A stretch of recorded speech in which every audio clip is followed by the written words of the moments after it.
Habis ya. Masih ada berapa orang terkurung guys yang di rumah sana? Ya, jadi kita menerima panggilan gawat darurat untuk kebakaran ini jam 8.31 malam. Ya. Gitu. Jadi kalau 8.31 panggilan berarti mungkin sekitar 5 sampai 10 menit sebelum itu ya kejadiannya. Ya.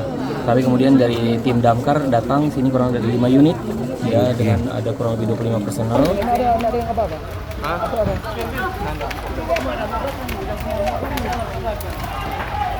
Di atas parah sekali.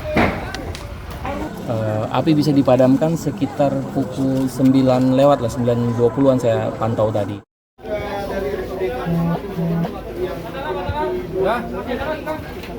Kantong.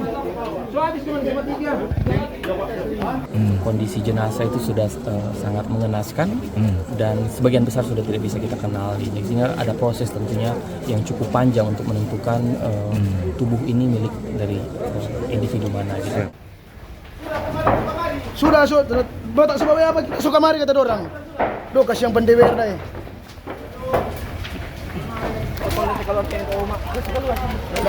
Ada yang apa-apa?